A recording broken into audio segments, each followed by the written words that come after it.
Hello students, today we will learn about plant movements. हमने animals के बारे में पढ़ा था कि how they control and coordinate the different organs are present in their body with each other to make a functional body. अब हम plants के बारे में पढ़ेंगे कि इनमें भी कोई कोऑर्डिनेशन होता है या नहीं होता है. ठीक है, कोऑर्डिनेशन और मूवमेंट्स के बारे में पढ़ेंगे. आपको सिंपल सी बात मैं बताऊं कि प्लांट्स में इतना ज़्यादा हाईली कॉम्प्लेक्स सिस्टम जो नहीं है जैसा एनिमल्स में है, जो नर्वस सिस्टम है ब्रेन के अंदर कंट्रोल होता है. प्लांट्स में ऐसा कुछ भी नहीं है. बट फिर भी प्लांट्स जो है लिविंग ऑर्गेनिजम्स है और ये भी कुछ न कुछ मूवमेंट्स है, कुछ स्टिमुलस को रिस्पॉन्स के लिए कुछ न कुछ एक्टिविटीज़ शो करते हैं और उन एक्टिविटीज़ के बारे में हम पढ़ेंगे. ठीक है, तो थोड़ा बहुत जो मूवमेंट्स प्लांट्स में आती है वो एक्सटर्नल इन्वायरमेंटल सिग्नल या स्टिमुलस की वजह से आती है. और ये हमने अपने सराउंडिंग में काफ़ी टाइम देखा भी होगा ऐसा कि how plants responds to the external stimulus.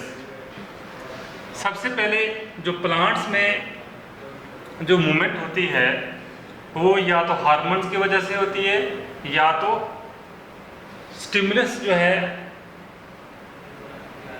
Light का स्टिमुलस हो, टच का स्टिमुलस हो, वाटर का स्टिमुलस हो, ग्रेविटी का हो और केमिकल का हो. ये 5 तरह के जो स्टिमुलस हैं ये प्लांट्स की मूवमेंट काज कर सकते हैं. ठीक है, तो इन्हीं 4-5 स्टिमुलस को जब हम पढ़ते हैं तो हम प्लांट्स के मूवमेंट को स्टडी करते हैं. ठीक है, प्लांट्स की मूवमेंट जो है जनरली 2 तरह की मूवमेंट्स होती है. एक होती है tropic movements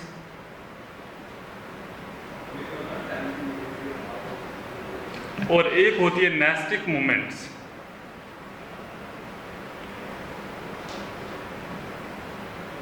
These are 2 kinds of movements. ठीक है, अब देखिए जनरली हम ये बताते हैं लेकिन प्लांट्स में जो मूवमेंट्स होती है वो किस वजह से होती है, रीजन क्या है, उसका कॉज क्या है, उसके पीछे मैं आपको बताऊंगा. एक टर्गर मूवमेंट, ठीक है, टर्गर मूवमेंट्स जो है वो आती है. दूसरी जो मूवमेंट है न्यूट्रिशन मूवमेंट, डिहाइड्रेशन मूवमेंट,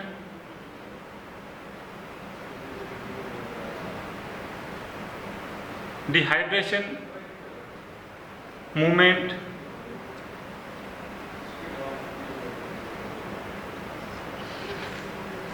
ठीक है. तो ये मूवमेंट्स जो है हमारे पास आती है. टर्गर मूवमेंट्स की हम बात करेंगे तो टर्गर मूवमेंट्स क्या होती हैं. टर्गर मूवमेंट्स का मतलब क्या हुआ कि ऐसी मूवमेंट्स जो हमारे जो सेल के प्रेशर की वजह से काज होती हैं. There is a pressure in the cell and that pressure may cause the movement of plant part. तो टर्गर प्रेशर होता है, it is the pressure created by the water against the wall of the cells. ठीक है, और nutrition movement जो है वो क्या होती है कि टच की वजह से. ठीक है, टच की वजह से जैसे मैं आपको ये बताऊं कि जैसे न्यूट्रिशन मूवमेंट होती है, जैसे टेंड्रिल्स होता है प्लांट्स का. जैसे हमारे पास ये प्लांट है और इसके ये लीव्स हैं. ठीक है, और यहाँ से टेंड्रिल निकलता है. अगर यहाँ पे एक हमारे पास लकड़ी होगी या कुछ भी होगी, ये टेंड्रिल क्या करेगा, इसके साथ लिपट जाएगा. ठीक है, तो such kind of movement is called nutrition movement. And dehydration movement होती है कि प्लांट अगर अपना पानी लॉस कर दे, प्लांट का cell, when the cell of a plant lose its water, it undergo movements या it undergo change in the shape of the organs या part of that plant. That movement is due to dehydration. ठीक है, तो dehydration का मतलब हुआ पानी. जैसे आपने देखा होगा कि आजकल गर्मियों के सीजन में मक्की लगाते हैं तो मक्के के पत्ते ऐसे मुड़ जाते हैं धूप की वजह से, ऐसे मुड़ जाते हैं। आपने देखा होगा वो ड्रूप हो जाएंगे, कुछ प्लांट्स के पत्ते कुछ फोल्ड हो जाएंगे। सो ऐसी वाली मूवमेंट जो है क्यों होती है? It is due to the loss of water from the cells of the plant body. एक और भी जो है हमारे पास ग्रोथ मूवमेंट भी होती है। ग्रोथ मूवमेंट होती है कि the plant show it's movement by growth. तो वहाँ के लिए ग्रोथ करेगा तो हमें ये लगेगा कि जो है प्लांट्स की मूवमेंट होती है। तो so these are basically the four reasons why the plants show movement. Okay, इसके बाद आपको मैं ये बताऊंगा कि जो हमारी जो मूवमेंट्स हम जो मूवमेंट स्टडी करते हैं प्लांट्स में, तो ट्रॉपिक मूवमेंट होती है और ये अब देखिए ये जो ट्रॉपिक मूवमेंट्स है ये ग्रोथ मूवमेंट्स होती हैं। They are exclusively growth movements, ठीक है। They are growth movements and the growth of the plant body is determined by the stimulus. उसकी ग्रोथ है किस पे डिटरमाइन की जाती है? By the stimulus. So the growth is either towards the stimulus or away from the stimulus or against the stimulus. So the plant body, the direction of the growth is determined by the direction of stimulus to the plant body. इसीलिए ये इनको हम क्या बोलते हैं? They are called tropic movement. So these movements are also called directional movements. Directional movements भी बोलते हैं इनको। Why directional movements? Because direction of growth is determined by the direction of stimulus. तो स्टिमुलस किस डायरेक्शन से आ रहा है उसी तरफ से ग्रोथ हो रही है। इसीलिए यहाँ पे क्या होता है कि अगर हम पॉजिटिव ट्रोपिज्म भी बोलते हैं, TROPISM, देयर में भी पॉजिटिव ट्रोपिज्म मतलब क्या हुआ? Towards the stimulus. The growth of the plant body is towards the stimulus, ठीक है। और नेगेटिव ट्रोपिज्म जो होगा, negative tropism is away from the direction of stimulus. Direction of जो डायरेक्शन होगी स्टिमुलस की उसके अवे होगी तो हम इसको नेगेटिव ट्रोपिज्म बोलेंगे। तो so tropic movements are actually directional movements. So the direction of the growth of the plant body is determined by the direction of the stimulus from the environment. So अभी देखिए जैसे हम ये what are the types of tropic movements? कौन कौन सी types है? एक होता है हाइड्रोट्रोपिज्म। हाइड्रोट्रोपिज्म हो गया वन। सेकंड हो गया जियोट्रोपिज्म। तीसरा हो गया केमोट्रोपिज्म, थिग्मोट्रोपिज्म और phototropism. So these are the 5 types of plants movements which are determined by the growth of the plant body in response to the stimulus, ठीक है। तो हमें इन मूवमेंट्स का पता कैसे चलता है कि स्टिमुलस की डायरेक्शन कहाँ से थी और इन्होंने डायरेक्शन किस ओर की, ठीक है। हाइड्रोट्रोपिज्म में ये देखेंगे कि वाटर की स्टिमुलस की वजह से ये मूवमेंट होता है। वाटर का स्टिमुलस की वजह से the plant show movements in response to the stimulus of water is called hydrotropism. Hydrotropism कहते हैं, ठीक है। जैसे आपको मैं एक एग्जांपल दूंगा कि हाउ हाइड्रोट्रोपिज्म किस तरह से होता है। तो हाइड्रोट्रोपिज्म में हम ये देखेंगे, हाइड्रोट्रोपिज्म में सपोज हम एक प्लांट लगाते हैं, ठीक है। इसके यहाँ पे जड़ें बन गई, ठीक है, और ये हमारा पास लैंड है। तो हम क्या करते हैं कि सपोज यहाँ पे सपोज कहीं पानी का जो है, ठीक है, पानी इकट्ठा हो गया यहाँ पे। तो जब हम इस प्लांट को देखते हैं, इसकी ग्रोथ को देखते हैं, तो ज़्यादातर जो ग्रोथ इसकी रूट्स की होती है वो इसकी तरफ होती है, ठीक है। और आप देखोगे जो लंबे लंबे रूट्स है यहाँ की ओर बनेंगे इस तरह से, और इसकी ओर जो है कम बनेगी। तो आप देखोगे यहाँ पे जो रूट्स आर पॉजिटिव हाइड्रोट्रोपिज्म, तो हम क्या शो करते हैं, ये पॉजिटिव हाइड्रोट्रोपिज्म,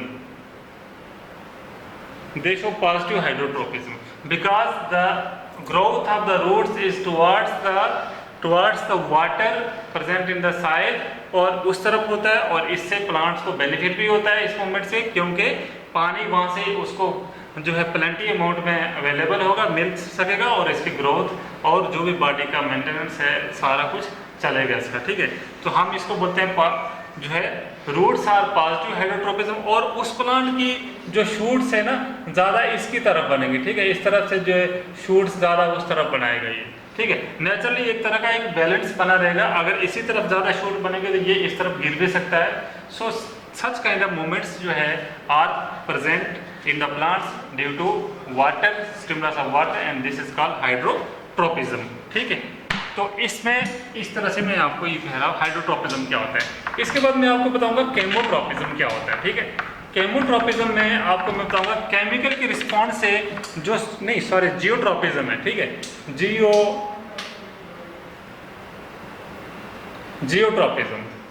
जियोट्रोपिज्म होता है कि जियोट्रोपिज्म में हम देंगे कि ग्रेविटी का जो स्टिमुलस है, आपको पता है ग्रेविटी इज द फोर्स जो है force of the earth by which it attracts everything towards its centre.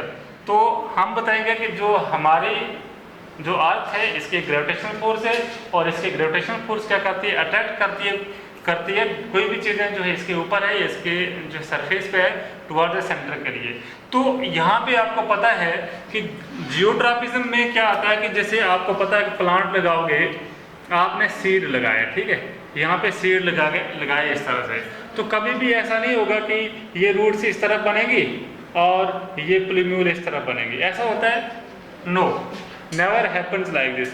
आप इसको सीड को चाहे ऐसा उल्टा भी क्यों नहीं लगा दो, तो जब इसका रूट्स निकलेगी तो the direction of the roots is towards the gravity of the earth, and the direction of plumule will be towards away from the gravity of earth. तो इस तरह से जो है इसका ग्रोथ होगा।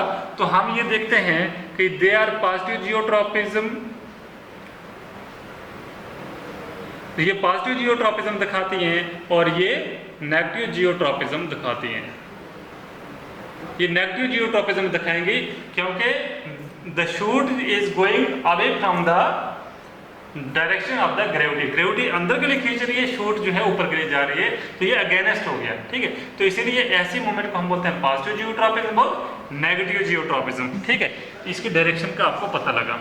इसके बाद जो है हमारे पास केमोट्रोपिज्म है। केमोट्रोपिज्म में क्या होता है कि केमोट्रोपिज्म में हमारे पास जो पोलर गेन होता है, जैसे CHEMO, केमो, TROPISM, ये केमिकल की स्टिमुलस की वजह से it is movement shown bye A plant due to the stimulus of a chemical, ठीक है, केमिकल या फेरोमोन्स या कुछ ऐसे केमिकल रिलीज होंगे, तो उसकी वजह से जो स्टिमुलस जो है प्लांट का पार्ट दिखाएगा, तो हम उसको केमोट्रोपिज्म बोलेंगे।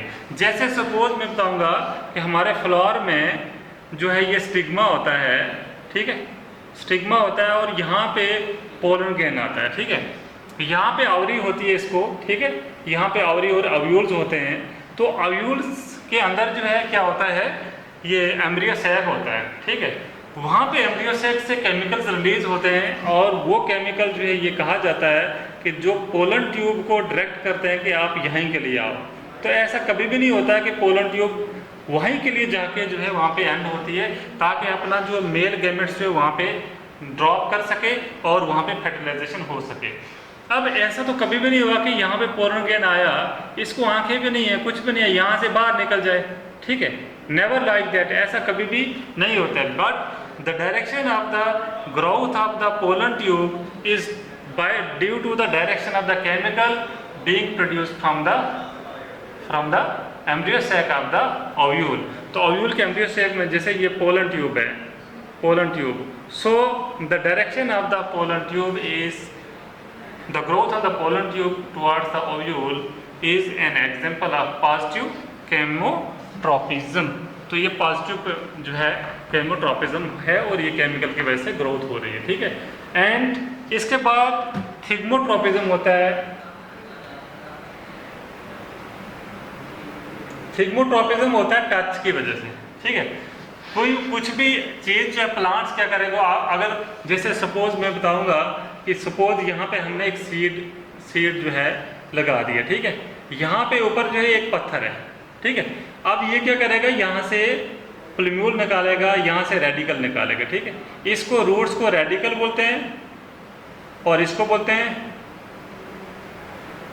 प्लूम्यूल। तो जब यहाँ से ये इसको टच हो जाएगा तो पत्थर इसको ऊपर नहीं जाने देगा, तो ये क्या करेगा, यहाँ से अपने टच की वजह से यहाँ बेंड हो जाएगा। बेंड होने के बाद यहाँ से कोशिश करेगा ऊपर जाने की। अगर ये यहाँ पे पहुँच गया तो फिर फोटोसिंथेसिस इसमें शुरू हो जाएगी, सनलाइट पड़ेगी तो यहाँ पे फोटोसिंथेसिस शुरू हो जाएगी। अगर नहीं पहुँच पाया तो इसका ग्रोथ खत्म हो गया, क्योंकि इसका ग्रोथ डिटरमाइन करेगा कि इस सीड के अंदर मटेरियल कितना अवेलेबल था, कितनी हाइट तक ले जाता है इसको। तो जब नहीं पहुंच पाएगा तो ये अंदर ही रह जाती है, नहीं तो ये वहाँ से टच होके जो है वहाँ निकल जाती है। आपने देखा होगा कोई किसी प्लांट्स को आप करते हो, आप देखते हो ऊपर से दीवार आ रही है तो यहाँ से बेंड होके जो है वो निकल जाता है, तो दैट इज कॉल्ड थिग्मोनेस्टी। और आपने ऐसे भी देखा होगा थिग्मोनेस्टी में यहाँ पे भी होता है कि टच की वजह से, जैसे टेंड्रिल्स होते हैं ना, टेंड्रिल्स क्या करते हैं, किसी भी जब जगह पे किसी दूसरे सपोर्ट्स के साथ जैसे ही टच में आएंगे तो उनके साथ टच की वजह से ये उनके आसपास जो ट्विस्ट कर लेते हैं, और जैसे मैंने न्यूट्रिशन मूवमेंट बोला था तो इसको भी हम क्या बोलते हैं, थिग्मोनेस्टी बोलते हैं, ठीक है। तो थिग्मोनेस्टी हो गया। लास्ट में जो फोटोट्रॉपिज्म जो हो गया, फोटोट्रॉपिज्म जो है, this kind of tropic movement जो है, growth movement is shown by the stimulus of light. Light के स्टिमुलस के, फोटो का मतलब लाइट होता है, और लाइट के स्टिमुलस की वजह से जो भी प्लांट्स मूवमेंट करते हैं उनको हम क्या बोलते हैं, फोटोट्रॉपिज्म। तो रूट्स जो है हमारे पास, रूट्स प्लांट्स के क्या होती है, नेगेटिव फोटोट्रॉपिज्म शो करती हैं, ठीक है। और जो शूट्स जो है हमारी है वो क्या करती हैं, पॉजिटिव फोटोट्रॉपिज्म जो है शो करती हैं, क्योंकि आपने देखा होगा जो भी शूट है वो हमेशा ऊपर के लिए बनेंगे। जैसे आपने देखा होगा कि कहीं जो है हमारे पास एक प्लांट होता है, तो प्लांट होता है तो क्या हो गया कि हवा में गिर गया इधर के लिए, ठीक है, गिर गया, इसके ये जो ब्रांचेस थे कुछ इधर के लिए आ गई, इधर के लिए, इस तरह से ये गिर गया, ठीक है। तो अभी जड़ें जो इसकी ठीक है अंदर ही हैं, बट ये बैंड होके या थोड़ा सा टूट गया तेज हवा के प्रेशर से, ये गिर जाता है। अब क्या होता है कि इसकी फिर से भी जब हम देखते हैं कि ये फिर भी सर्वाइव करता है, और जब इसकी ग्रोथ होती है तो ये नीचे के लिए ब्रांचेस कम निकालेगा, ऊपर के लिए ब्रांचेस जो है बड़ी बड़ी निकालने शुरू कर देगा, ठीक है। इस तरह से ऊपर के लिए ब्रांचेस, और आगे भी जो इसकी ग्रोथ जो ऑलमोस्ट आगे भी नहीं होगी, अगर होगी तो ऊपर के लिए जो है ब्रांचेस निकालना शुरू कर देगी। इसी तरह से यहाँ पे हम देखते हैं कि फिर से जो है प्लांट की हमेशा ये कोशिश रहती है शूट की, जिस तरह से लाइट आती है उसी की तरफ जो है ग्रोथ करती है।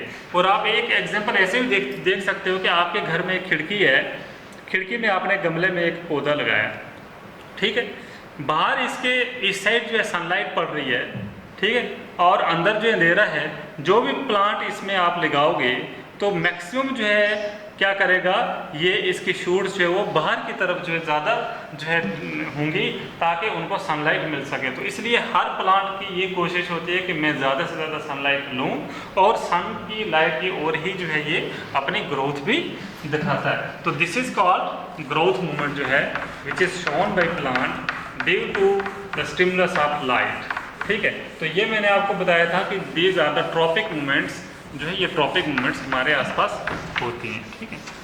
इसके बाद लास्ट में मैं आपको बताऊंगा दूसरी जो मूवमेंट्स होती है वो नेस्टिक मूवमेंट है। एक में होता है प्लांट मूवमेंट्स पढ़ रहे थे ना, ये पढ़ा था आपने ट्रॉपिक मूवमेंट, और दूसरा जो है नेस्टिक मूवमेंट है।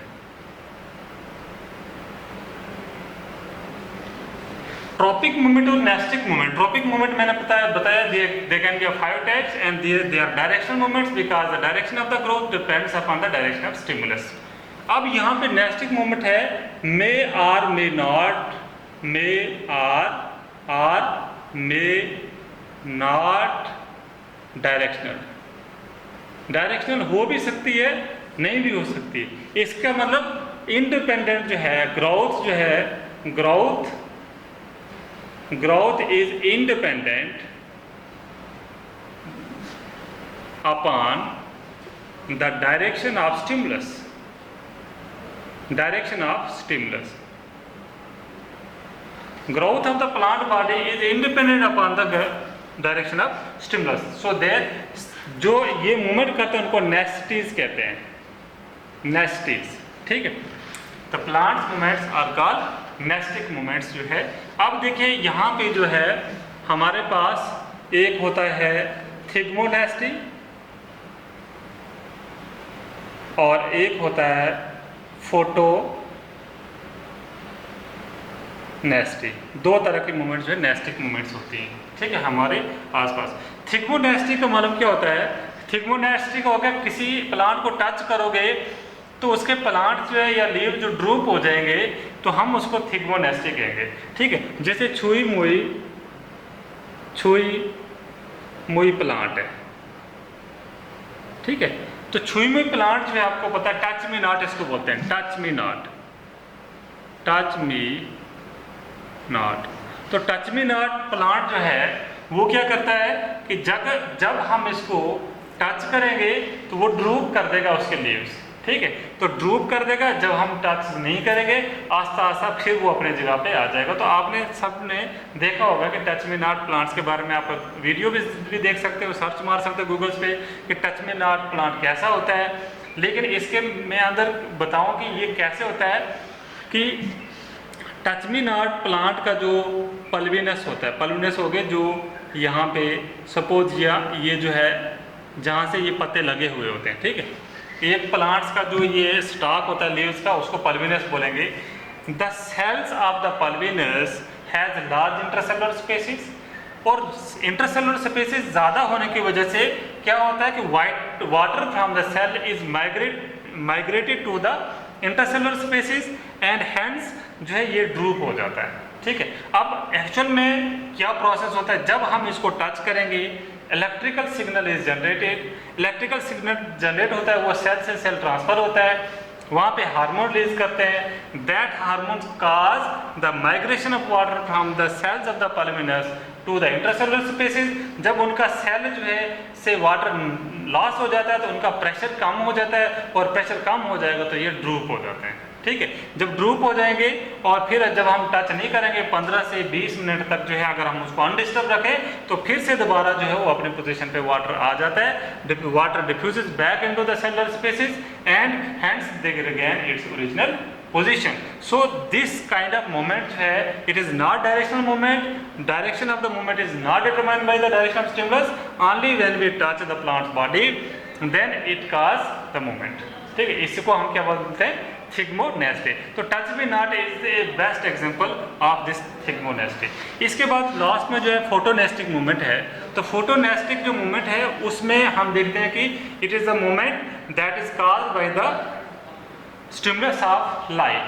तो स्टिमुलस ऑफ लाइट में फोटोनेस्टिक में क्या कर देंगे, जैसे डैंडलियन फ्लावर के जो प्लांट्स होते हैं, ठीक है। डैंडलियन फ्लावर जो है आपको पता है कि दिन की रानी, जैसे मून फ्लावर है, मून फ्लावर जो है रात की रानी, ठीक है। तो दिन की रानी, रात की रानी, ये जो फूल होते हैं दे जो है आपको पता है कि जो शाम के समय में मून फ्लावर जो होता है जब लाइट चले जाती है, लाइट के जाने के बाद क्या करता है, ये खिलता है, ठीक है। तो लाइट का स्टिमुलस अब सुबह होगी फिर से ड्रूप हो जाएगा, अंदर फोल्ड हो जाएगा। इसी तरह से जो एक ये जो डैंडलियन फ्लावर्स होते हैं, जैसे सुबह धूप आएगी ये खुल जाते हैं और जब शाम को धूप चले जाएगी ये बंद हो जाते हैं। इसका मतलब होता है कि the movement shown by the petals of the flower depends upon the stimulus of light fall on them. And वो कैसे करते हैं, it is due to the unequal growth of the petals. अब देखो अनइक्वल ग्रोथ जब मैं बताऊंगा कि जैसे ये चीज है, ठीक है। अब मैं बताऊंगा कि ये बेंड कैसे होती है, फूल पेटल्स बाहर के लिए कैसे बेंड होते हैं, अंदर के लिए कैसे बेंड होते हैं। सपोज देखिए यहाँ पे ये सेल्स है ना, सेल्स हैं ये, ठीक है, ठीक है, ये सेल्स हैं, ओके। हमने क्या किया, यहाँ पे इनकी ग्रोथ कम हो रही शुरू हो जाएगी, इनकी ग्रोथ ज़्यादा होगी। जब इनकी ग्रोथ कम होगी तो ऑटोमेटिकली व्हाट विल हैपन, यहाँ पे ज़्यादा ग्रोथ हो रही है सेल्स की, तो यहाँ पे अगर 1 2 3 4 5 सेल थे, यहाँ पे 10 बन गए, तो 10 सेल्स को रहने के लिए भी जगह चाहिए ना। जब इनको ये